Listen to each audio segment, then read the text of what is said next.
This week's finale of the Showtime limited series Fellow Travelers revealed even another intriguing angle. You might be wondering how the drama, which most definitely didn't hold back when it came to sex scenes, could have happened. As long as you can keep track of a few wrinkles and liver spots, the finals hops across the 3 decades of the show's history make it a manageable plot to follow. Kudos to the makeup experts for their outstanding prosthetic work. Hawk gets a call from Lucy at the start of the episode. Lucy had come to San Francisco to face her husband, who she hasn't spoken to in days. Hawk's once fervent devotion to his family has wavered as Tim's sickness has worsened. Tim has been hiding his own nature for almost 30 years by acting like a family man. But when Tim's life is in danger, the facade crumbles. All Lucy is doing is extending to Hawk a courtesy that he never offered her. The truth: their union is ended. Hawk is even more determined to get Tim a meeting with the governor of California after seeing his beloved's death. Hawk makes it his goal to use his lifetime of government service to exert some influence, because there is not much longer time to convince the state government to care about a crucial AIDS measure. We learn from a flashback that Hawk has done similar things before, the first instance occurring after Tim and he said their final goodbyes when Tim enlisted in the military. Hawk suggested Tim for a position at a government agency that handles the entry of Hungarian refugees into the nation after Tim finished his duty. Tim would remain close to the position, allowing the two guys to resume where they left off. In the flashback, Hawk shows Tim his former apartment in Washington, D.C., which he and Lucy inherited. Hawk never takes men there. Instead, he uses it as a kind of man cave. Before Tim returns, he refers to himself as the picture of marital fidelity. Naturally, we're treated to a final roll in the hay because Fellow Travelers couldn't conclude without one last hot sex scene, unless Showtime wanted a flurry of homosexual males in their social replies for the next 5 years. After giving Tim a close-up look, Hawk says, "The army made a man out of my Skippy." My suspicions were validated before I could even ponder if Hawk was going to be surpassed. A fully nude Matt Bomer and Jonathan Bailey are shown bumping uglies on a bare mattress on the floor of an almost empty apartment, a custom that has long been observed by gay males as a rite of passage. In addition to being really hot, it's a turning point in the relationship. Since Hawk has always associated sexual position with power, he has given up the authority he formerly insisted on having by allowing Tim to be in the lead. When Tim obtains his new job, Hawk gives him a final kiss, and they both say how excited they are to be able to see each other every day.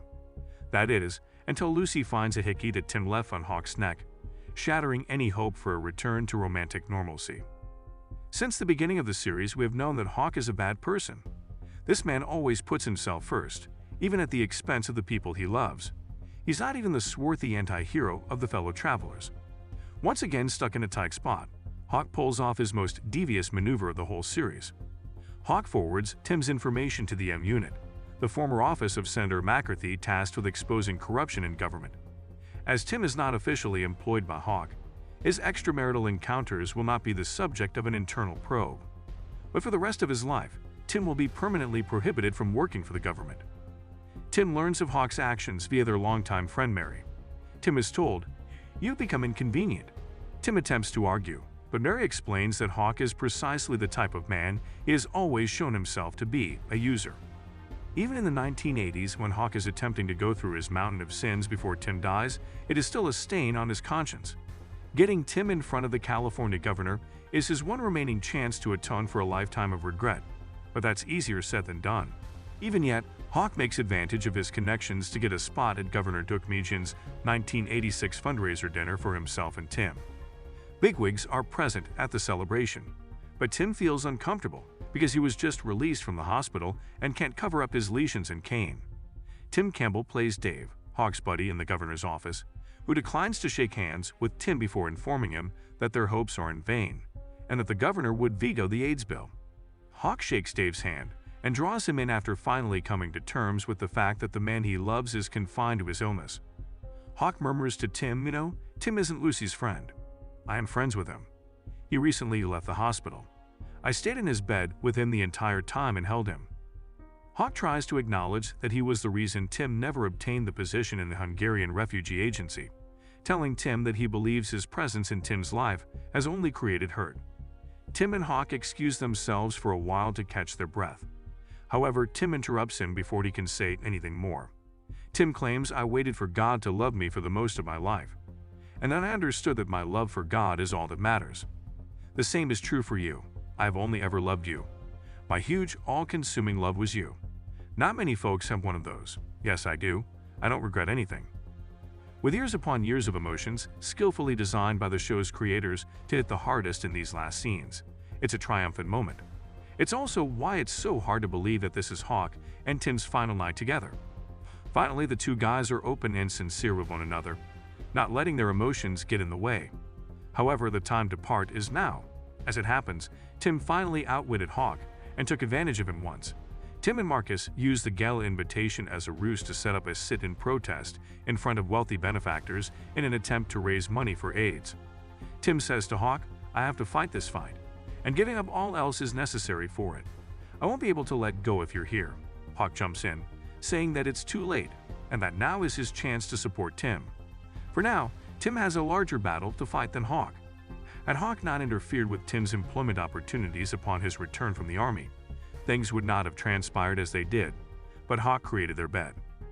He made the decision to keep them apart and to make their paths divide. The scene that Fellow Travelers has been building to for the past 8 weeks is a potent one, a scorching monument to the transformative power of openness and unconditional love. They might not be here now if Hawk had the courage to be honest with himself all those years ago. It may all have turned out differently. Even if Tim and Hawk still have a somewhat happy ending, it might not have ended with them separated if Hawk had the bravery to have a heart as transparent as Tim's. 1 year later, Hawk strolls past the AIDS Memorial quilt during its inaugural exhibit on the National Mall. He walks by Roy Cohn's Square, which has the phrases victim, coward, and bully printed on it. Cohn's evil presence, which contributed to the destruction of countless lives, is appropriately reduced to little more than a weak fact in this symbolic form. Hawk keeps staring at the quilt until he sees Tim's name. He kneels, sobbing at the memories. Kimberly, his daughter, comes along and tells him it looks like an appropriate remembrance of her father's friend. Hawk informs her, "He wasn't my friend. I love the man who was him." After living in concealment for so long, Hawk's new beginning is one that is genuinely transparent and truthful. Throughout death, Tim saved his beloved again, just as he did so many times throughout their shared life, in both significant and insignificant ways. Tim reduced Hawk's alcohol intake.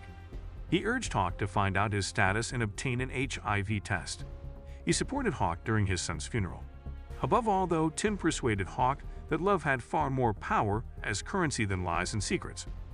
Hawk let his guard down, just like he did at the end of the first episode when he revealed to Tim the details of his first love, something he had never told anybody before.